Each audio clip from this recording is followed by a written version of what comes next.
It has become the stuff of legend that Donald Campbell failed to stop and take fuel on board his boat in January 1967 at the end of his first high-speed run. He just went straight past the fueling boat. He maintained radio silence with his old friend, mechanic and course controller Leo Villa, went in a big lazy arc, sighted in on his mark at the north end of the lake and floored it into oblivion. Why did he do that? He always stopped for fuel. It was part of the whole thing. It had been rehearsed. The fuel was there. He had to do 2 runs within the hour. There was plenty of time.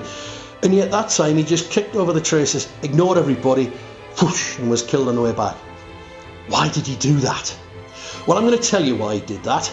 I'm not going to speculate, theorise or guess at it. I am going to give you hard evidence, incontrovertible proof, science. I'm going to show you exactly why he did that. Now, there's 2 theories as to why he crashed that day with regard to the fuel, or the failure to stop. One is that he just didn't have enough fuel because he forgot to get some, or he didn't get some. And he ran out, and that caused the upset and he crashed. That's one theory.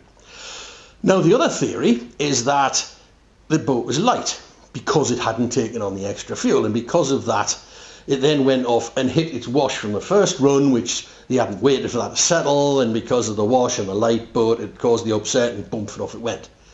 Well, it wasn't that either. Look at those 2 in isolation, the run out of fuel.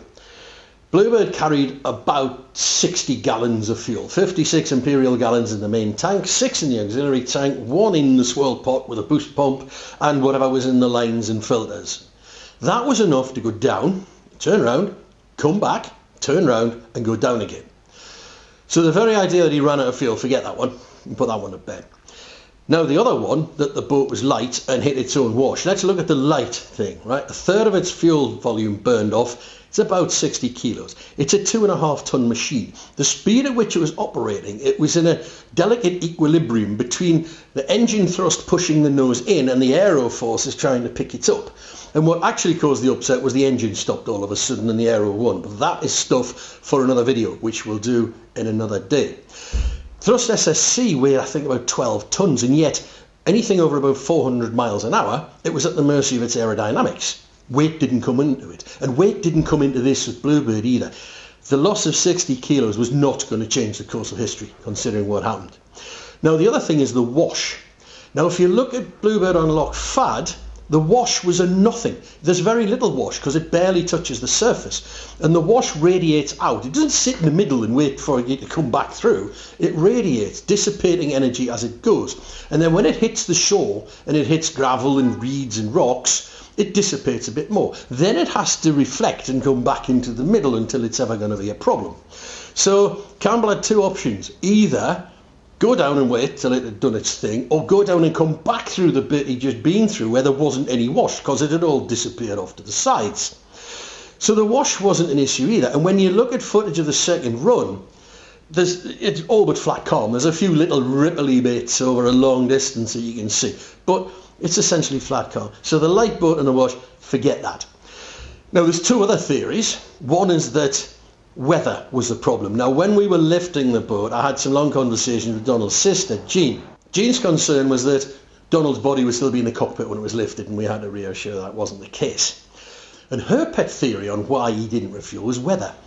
It could close in so fast that he didn't want to be caught by the weather. And I wasn't quite sold on that until I spent a lot of time on the lake and realised that yes, it can close in within seconds. The other theory was that he's just fed up. He'd had enough. He'd been there 2 months. It had been a struggle, and he just wanted to go home.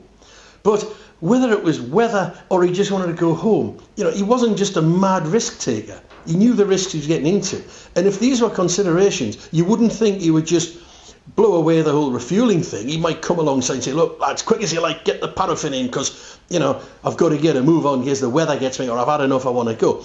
It wouldn't just, you would think, go straight through the lot of them and ignore them. And in actual fact, he didn't, because that wasn't it either. So what was it? Well, we need to go back a little for this one. Now, when we started to dismantle Bluebird, and our brief was to rebuild it to as close as was humanly possible to how it was on the 4th of January 67, we quite quickly focused in on this interesting thing. Now, Bluebird was built around a Metropolitan Vickers Beryl engine, which was used by Saunders Roe in their flying boat. Now, Campbell had a long association with Saunders Roe through boat design, but once he went thrust powered, they kind of bowed out a little bit. But he did get an engine off them, and he also got the wheels for his cradle. They were the beaching gear from the SRA-1, I think it was, flying boat. So the boat was built around the metric barrel engine, and that was electric start. So they'd come alongside with a rowing boat and plug in and press the button, engine would go and off he'd go. And that engine was in for all of his successful record attempts. But in 1966, for the 300 attempt, they decided to swap it out for a Bristol Siddeley Orpheus engine. And that's not electric start, that's air start. Not negotiable, that's how it was done. And we knew that we would have to build an air start system, a fully self-contained one, to fit in the boat as this had. So we got kind of interested in this thing. Now this was installed, it was borrowed in March 1966 from a company called Lucas Rotax, who built it. And it was installed by a chap called Bill Van Ryn, who worked for Lucas Rotax. And Bill Van Ryn was a lovely chap. He was in his 90s when we met him, and he was still going strong, had all his marbles, and he came to help us. And he hated this air start system. He described it as a bomb. He said it was lethal, and he wasn't wrong. And it had been built for an ugly duckling of a little aircraft called the Hunting 126.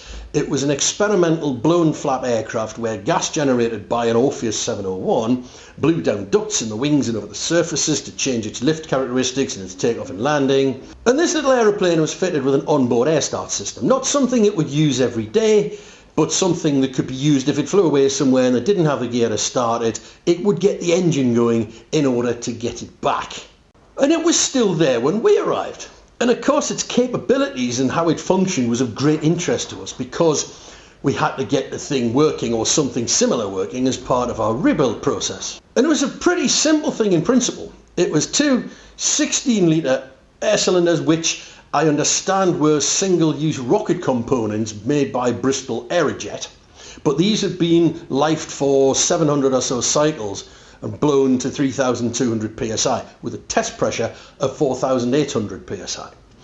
And these things fed through two valves, one that just fired open at the push of a button and delivered a huge slug of air down a pipe, and down that pipe was another valve that took that air and fed it in a nice smooth delivery curve into a start turbine and then maintained the air to spin up the engine.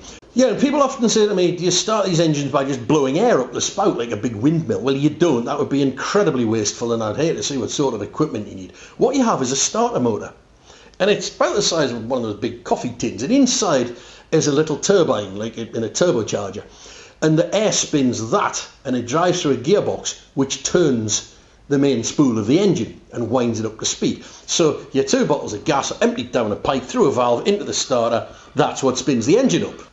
And then on top of that, there's another procedure because, and this is very important, this will come back later.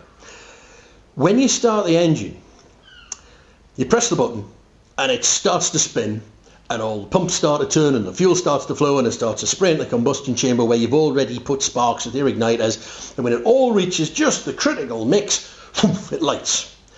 But that's not enough because you have to get it up to a speed where it will sustain, where it will idle, where it has sufficient mass airflow to cool itself, because 70% of the air that goes in the front of the engine just comes out the back unburned. It's used for cooling. That's why afterburners work, because that's coming out the other end full of oxygen. Chuck some more fuel in, you get more fire, more thrust. You have to deliver enough air, get enough energy into the rotative parts of the engine such that it will cool itself, because if you don't, it'll just fry the turbine. On the Orpheus, 700 degrees is starting to hit limits, and then it will denature the structure of the turbine, the metal in the turbine, and it will start to fail after that. It'll start to stretch and creep and come apart. So what you do to start the engine, hit the button, it'll spool up and then it'll light, whoomph, and you get the hot gas. Then you have to stay in the button till you see 300 degrees Celsius indicated on the jet pipe temperature, and after that you can come out. Now what this means is that when the engine's cooled, it takes longer to start than when it's warm. And that is crucial. In 3, 2, 1.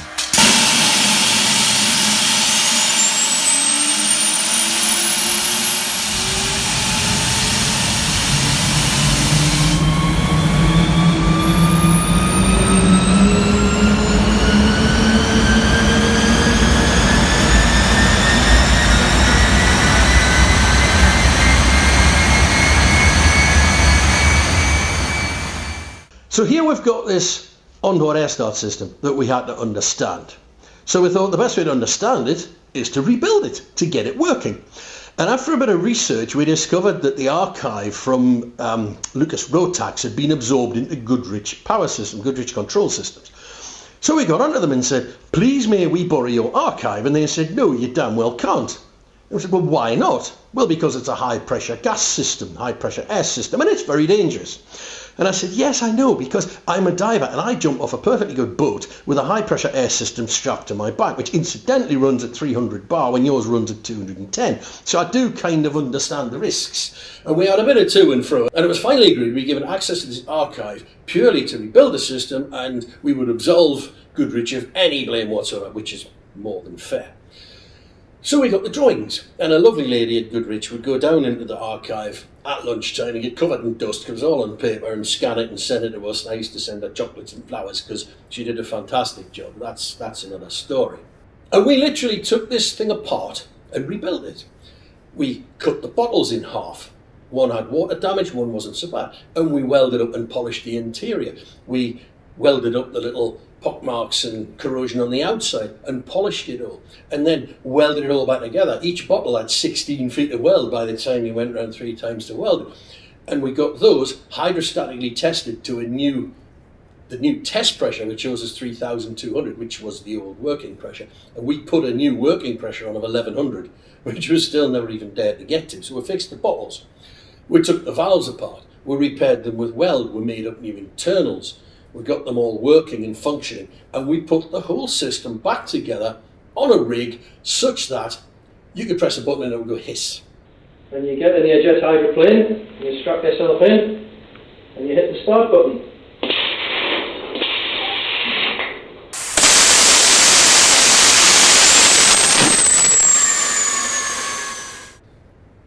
Brilliant. But there was another gotcha, and that was that the later Orpheus 101 engine, which we were using, which fundamentally didn't fit in Bluebird, and we had to do a lot of work on it, also used a different starter. It used a low pressure one. And when you try to run the low pressure one with high pressure gas, it was woefully inefficient. It really did not work. And if you saw us on Butte, we hadn't finished the development, and we used a different boat, a separate boat with 2 starting bottles in it, and there was 100 litres of gas there to start the engine. That's how inefficient it was. So we'd spoken to Bill Van Ring years earlier, and he had sent us a drawing for a test nozzle which replicated the effect of the old high pressure starter on the system, and we could calibrate it properly, but we couldn't run it on the Orpheus 101 because that used a low pressure starter, and the performance on high pressure gas was woeful. So we then had to work out how to get the whole thing working on the 101 engine. And the way we did that was to basically redesign the starter. We had to take the guts out of it. We got an engineer over from Safran in France who had worked on these things and made some decisions. And we basically made a new kit of internals to go into the low pressure starter to make it operate in the high pressure regime exactly as the original high pressure starter had for the 701 Orpheus.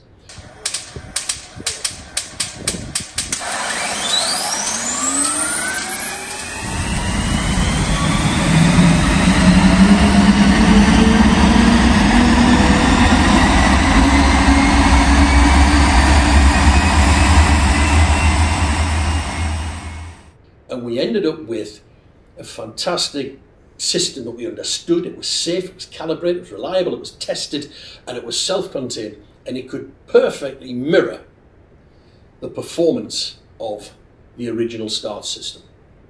3, 2, 1.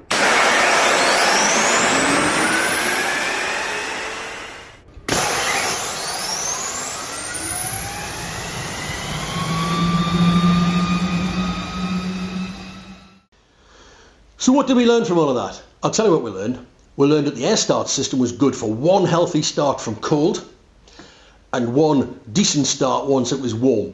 Beyond that, the gas left in the bottles wouldn't start your engine.